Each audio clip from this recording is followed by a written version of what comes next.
Welcome to SKM institute. I am VK Singh. आशा करता हूँ आप लोग अच्छे से होंगे।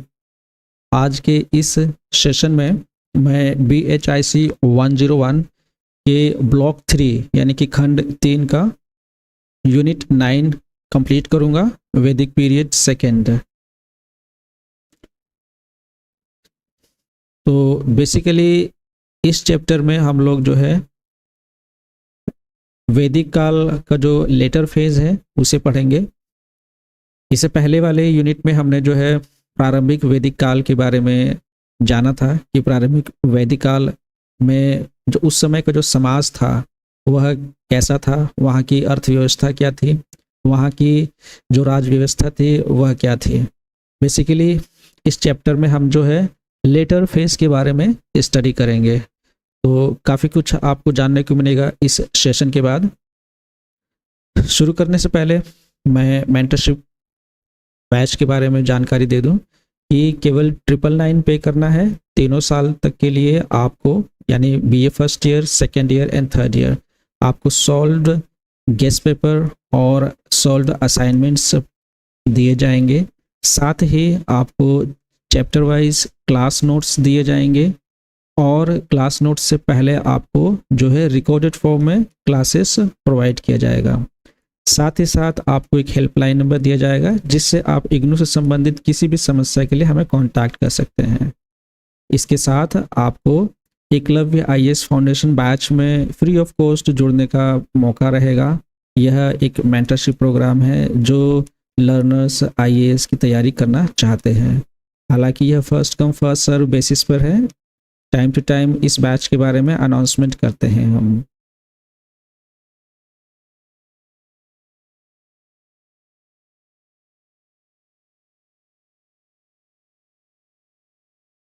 इंट्रोडक्शन।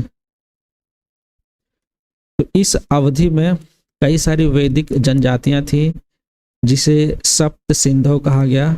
इसके क्षेत्र जो ऊपरी क्षेत्र है गंगा घाटी के, यहाँ के क्षेत्रों में यह बसा करती थी, स्थानांतरित हो गई। तो ऐसा माना जाता है कि इन्हीं जगहों पे जो है हड़प्पा सभ्यता के जो समाज था वो भी इन्हीं समाजों में आकर के मिल गया। तो यह एक बदलाव की अवधि थी। जैसे कि हमने देखा जो वैदिक समाज था, अर्ली वैदिक समाज, और अब हम देख रहे हैं कि यह जो है लेटर फेज है वैदिक समाज का। तो इसमें जो है काफ़ी बदलाव हमें देखने को मिले। तो पहले वाले हमने वैदिक समाज, जो अर्ली वैदिक समाज के बारे में हमने यह देखा था कि यह जो देहाती खाना बदोश सी हुआ करते थे, यानी कि वह सेमी नोमेडिक लाइफ जीते थे, कहीं पर रुकते थे, उस समय वहाँ पे टिकते थे, खेती वगैरह करते थे और पशुपालन का उनका जो है मेन वो था। फिर वह जो है दूसरी जगह चले जाते थे। लेकिन अब हम देखते हैं कि इस वैदिक समाज में जो लेटर फेज था वैदिक समाज में, यह अब जो है खाना बदोश जीवन शैली से स्थिर कृषि समाज की ओर जा रहे थे। और यहाँ पे जो है लोहे ने एक महत्वपूर्ण भूमिका निभानी शुरू की। ठीक है, तो इसी तरह हम जो है इस चैप्टर में प्रॉपर तरीके से पढ़ेंगे कि क्या समाज था, आर्थिक व्यवस्था क्या थी, राजनीतिक व्यवस्था क्या थी। थोड़ा सा जो है कंपैरिजन भी हम जो है देखते चलेंगे। तो साहित्यिक स्रोत में हमारे पास वही वेद हैं, पुराण हैं, ब्रह्म शास्त्र जो होते हैं। ठीक है, ये सभी चीज़ें जिनमें इस काल के बारे में उल्लेख में मिलता है। तो बेसिकली जो है वैदिक साहित्य है, धार्मिक ग्रंथ ही है। और पुरातात्विक स्रोत में हमें जो भी खुदाइयाँ करने के बाद जो भी हमें फैक्ट्स हमें प्राप्त हुए हैं, जो भी चीज़ें हमें प्राप्त हुई हैं, वस्तुएं हमें प्राप्त हुए हैं, उनके आधार पर और जो साहित्यिक स्रोत हैं, जो धार्मिक स्रोत है, उनके आधार पर हमने जो है कुछ इतिहास का पुनः निर्माण किया है, वैदिक इतिहास का। तो इस जो पुरातात्विक स्रोत हो इसमें हमने क्या क्या देखा है। सबसे पहले तो जो उत्तर प्रदेश है, पश्चिमी उत्तर प्रदेश, हरियाणा, राजस्थान के इलाके भी इसमें जो है उल्लेखित हैं। तो कई सारे ऐसे ग्रंथ हैं जो वैदिक ग्रंथ, उनमें इन जगहों का जो है उल्लेख मिलता है। और यहाँ पे जो है समुदाय रहा करता था। लेकिन यहाँ पे हमें खुदाइयों के बाद क्या प्राप्त हुआ, मिट्टी के बर्तन प्राप्त हुए हैं। और ये मिट्टी के बर्तन जो है इन्हें पेंटेड ग्रे वेयर कहा जाता है, PWD कहा जाता है। तो इस प्रकार जो है ये पुरातात्विक खोजों से हमें जो है ये जो हमें बर्तन प्राप्त होते हैं, जो ये पोच प्राप्त हुए हैं मिट्टी के बर्तन, ये उस समय की वैदिक समाज की भौतिक स्थितियों के बारे में दर्शाती है। तो जो गंगा, ऊपरी गंगा का जो बेसिन है वहाँ पर हमें 700 से अधिक जो है पेंटेड ग्रे वेयर जो है प्रिंट करे हुए जो है बर्तन हमें प्राप्त हुए हैं। इसके अलावा जो राजस्थान का इलाका है, दक्षिणी राजस्थान का, वहाँ पे बनास संस्कृति है। ये लगभग 2000 से 1400 ईसा पूर्व की है। और यहाँ पर लगभग इसे 800 ईसा पूर्व में गंगा घाटी में फैली हुई थी। और ये बेसिकली काले एवं लाल मृदभान, जो यहाँ मिट्टी के बर्तन थे वह काले रंग से और लाल रंग से पेंटेड होते थे। ठीक है, तो यहाँ ये भी हमें यहाँ से प्राप्त हुआ है। तो और इसके साथ हमें जो खुदाइयाँ भी हाल ही में पता चला है कि तो दक्षिण भारत के लोग थे, यानी उन्हें महापाषाण संस्कृति से जोड़ा जाता है, लोग भी जो है लोहे की प्रौद्योगिकी से परिचित थे। तो ये कुछ फैक्ट्स दिए हुए हैं आपकी पाठ्य पुस्तक में। अब लोहे की प्रौद्योगिकी और उसका क्या प्रभाव हुआ, तो विद्वानों का ये कहना है कि पहले तो जैसे लोहे का जो आविर्भाव हुआ तो उससे कुछ हथियार वगैरह बनाए गए, लोहे का उपयोग किया गया कृषि के लिए, जंगलों को काटने में आसानी हुआ, लोहे की जो कुल्हाड़ियाँ हैं उसका उपयोग किया गया।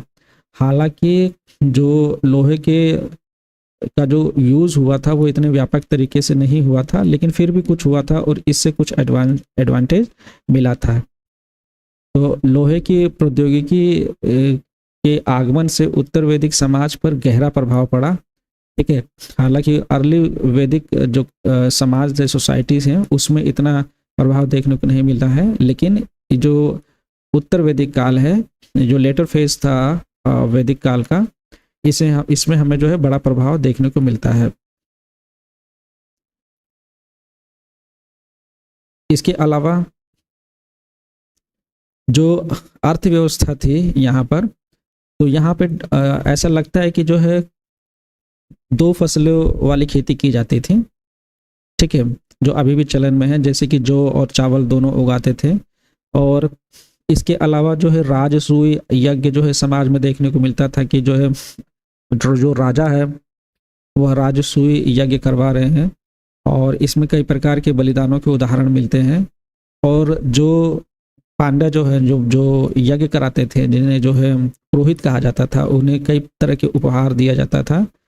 ठीक है, अथर्ववेद में भौतिक लाभ प्राप्त करने के लिए निर्धारित 12 यज्ञों में ब्राह्मणों को गाय, बछड़े, बैल, सोना, पका हुआ चावल, फूस के घर और खेती वाले खेत दान करने की सलाह दी जाती है। तो इससे हमें ये पता चलता है कि यहाँ ब्राह्मणों को जो है बड़े पैमाने पे अगर कोई अनुष्ठान वगैरह होता था तो उन्हें बड़े पैमाने पे जो है दान वगैरह प्राप्त होता था। और ये राजन जो है वो जो मुखिया होता था या जो भी कोई यज्ञ करा रहा है वह यह दान देता था। हम यह भी देखते हैं कि उत्तर वैदिक काल में जो पशुपालन जो था उसका महत्व घट गया था, लेकिन ऐसा नहीं है कि पशुपालन बंद हो गया था, लोग खेती के साथ साथ पशुपालन भी करते थे। इसके अलावा हम ये भी देखते हैं कि अनुष्ठान कार्यों में परिवर्तन देखने को मिलता है, यानी प्रारंभिक वैदिक समाज में जो संपूर्ण जनजाति के लिए, पूरे कबीले के लिए, पूरे जनजाति के लिए, पूरे इलाके के लिए जो है अनुष्ठान किए जाते थे। और उनका जो है जैसे कि कोई एक जनजाति है या एक कोई कबीला है या एक कोई राज्य है, वो लोग जो है जब युद्ध करने के लिए जाते थे तो उनकी विजय के लिए जो है कामना की जाती थी। इसके अलावा और भी कई सारी चीज़ें हैं, जैसे कि मवेशियों के लिए और पुत्र प्रदान के लिए देवताओं की पूजा की जाती है। लेकिन बाद के वैदिक समाजों में, जो उत्तर वैदिक समाज है, इसमें जो अनुष्ठान कार्य है उसमें लगभग थोड़ा बहुत बदलाव आया। पहला बदलाव तो यह आया कि अब जो अनुष्ठान है वो थोड़े बहुत जटिल हो गए, महंगे हो गए, इसलिए केवल जो अमीर लोग हैं, जो राजा जो है, जो क्षमतावान है, वही इसे जो है इन ऐसे अनुष्ठानों को कर सकते थे। और अब इस अनुष्ठानों में सामूहिक भावना कम हो गई। पहले तो पूरे कबीलों को बुला लिया जाता था, लेकिन अब जो है कुछ गिने चुने लोगों को बुलाया जाता था। और पहले उपहार जो है हम देखते हैं कि अर्ली वैदिक, प्रारंभिक वैदिक समाज में उपहार जो है सभी को बांटा जाता था पूरे कबीले में, लेकिन वह परंपरा अब देखी जाती है कि उत्तर वैदिक काल में यह परंपरा खत्म हो जाती है और उपहार जो है कुछ गिने चुने लोगों को दिए जाते हैं, न कि पूरी जनजाति को। अच्छा, भूमि का जो महत्व है यहाँ पे बढ़ गया था इस काल में।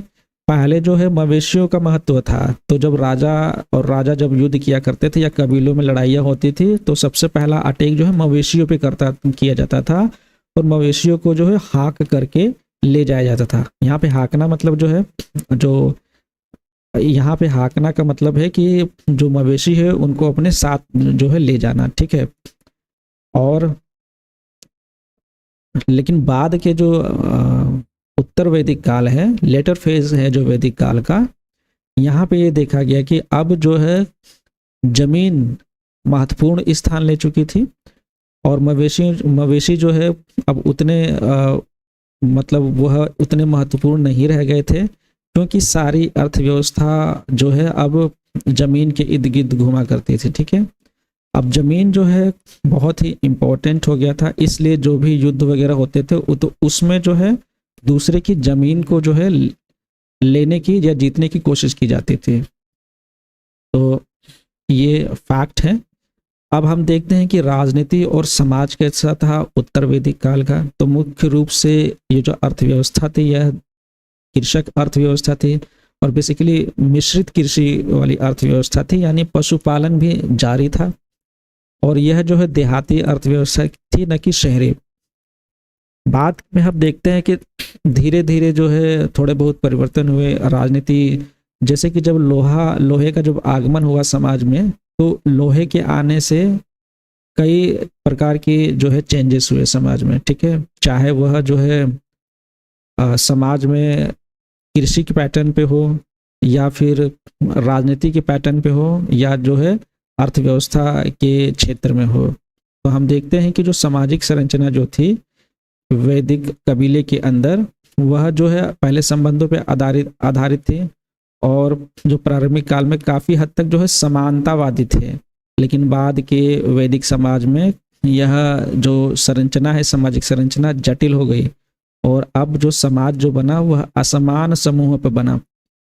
इसका एक ये भी कारण था क्योंकि जो लोहे के आगमन से जो है लोहे के कई सारे कार्य होने लगे, तो उसके लिए जो है लेबर क्लास जो है उभर कर आया।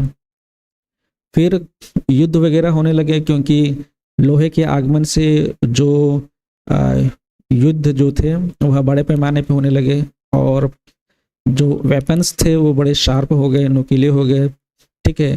थोड़े से मिलिट्री ऑर्गेनाइज होकर के लड़ने लगे।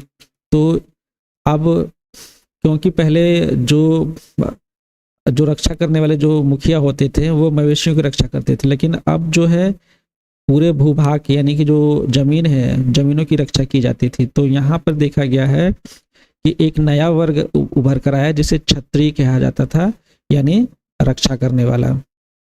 तो और क्षत्रियों का ये जो वर्ग आया तो उभरा, तो इससे जो है ब्राह्मण और राजन ये शब्द का भी जो है महिमा बढ़ गई। तो हम देखते हैं कि अब जो है समाज समतावादी नहीं था, यहाँ पे वर्ग विशेष की जो है एक धमक देखी जाती है।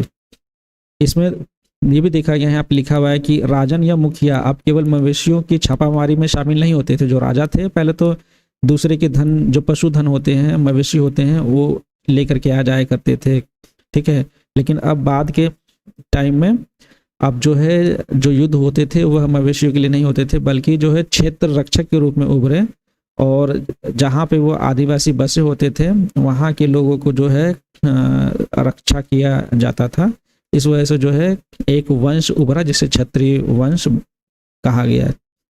कई तरह के यज्ञ किए जाते थे, जैसे राजसूय यज्ञ, अश्वमेघ यज्ञ, ठीक है, और बलिदान वगैरह दिए जाते थे। और यज्ञ भी जो है एक कह सकते हैं कि पर्पस के साथ किया जाता था। राजसूय यज्ञ और अश्वमेघ यज्ञ, यह यज्ञ जो है आसपास के जो राजा थे उन्हें अपने अधीन करने के लिए भी किया जाता था। अगर किसी ने इस यज्ञ में रोक टोक लगाया तो उसके ऊपर अटैक किया जाता था और फिर जब वो उसे जीत लिया जाता था दोबारा से जो है यज्ञ किया जाता था। तो इस तरह से इसके साथ ही जो है अंतर जनजातीय संघर्षों यानी कि जनजातियों के बीच के भी संघर्षों और जो अंतर जनजातीय संघर्षों में उसमें इन लड़ाइयों में भी जो है बदलाव देखने को मिला है। अब लड़ाइयाँ वो मवेशियों को लेकर के नहीं होता था, अब जो लड़ाइयाँ होती थी उसमें जो है भूमि के लिए होता था। इसके साथ ही जैसे मैंने बताया कि जो राजन्य है इनका महत्व बढ़ा, ब्राह्मण भी बहुत महत्वपूर्ण हो गए और फिर अनुष्ठान वगैरह, क्योंकि ब्राह्मण तो अनुष्ठान के लिए ही जाने जाते थे, तो इन्होंने जो है कई तरह के अनुष्ठान जो है अब समाज में नियम के साथ जो है लगाए और उन्हें जो है राजा जो है करवाते थे। तो इस तरह से ब्राह्मण का जो है रुतबा उन समाज में बढ़ता चला गया। इसके अलावा हम यह देखते हैं कि ऋग्वैदिक काल में जो जनजाति है, ऋग्वैदिक काल में जो जन का प्रयोग किया गया है वो जनजाति के लिए किया गया था, लेकिन बाद में जनपद की अवधारणा का उदय हुआ। जनपद का अर्थ है कि वह क्षेत्र जहाँ पे जनजातियाँ बसती थी। और हम यह देखते हैं कि उत्तर वैदिक काल के जो ग्रंथों में है राष्ट्र शब्द का भी उपयोग किया गया। ठीक है, इसके साथ ही यहाँ पे जो है वर्ण व्यवस्था थी, ये भी हम पिछली क्लासेस में पढ़ चुके हैं कि जो है वर्ण व्यवस्था क्या थी। 4 वर्ण बेसिकली थे और साथ ही साथ जो परिवार था, जो समाज था, यानी कि जो जीवन जीने के लिए जो है 4 प्रकार के आश्रमों की बात की गई है। तो ये भी आपकी पाठ्य पुस्तक में, हालांकि ये इतना इम्पोर्टेंट नहीं है। धर्म से रिलेटेड कुछ बातें हैं कि इस काल में जो है धार्मिक परंपरा जो हमने देखी है उसमें जो है एक वैदिक था और एक जो है गैर वैदिक था, यानी कि एक वेदों से जो निकलता था और खास तौर से साम और यजुर्वेद संहिताओं में और ब्राह्मणों में जो ग्रंथों में जो है लिखा हुआ है। दूसरी परंपरा जो है गैर वैदिक या शायद जो लोक परंपरा थी और बड़े पैमाने पे अथर्ववेद में भी उसे जो है लिखा गया है। तो इस तरह के से हम देखते हैं कि जो वैदिक समाज जो है, वैदिक संस्कृतियाँ, इसमें जो है कई तरह के जो भी धार्मिक प्रणाली चल रही हैं उसे आत्मसात करने की सुझाव दिया गया था, न कि लड़ने झगड़ने का।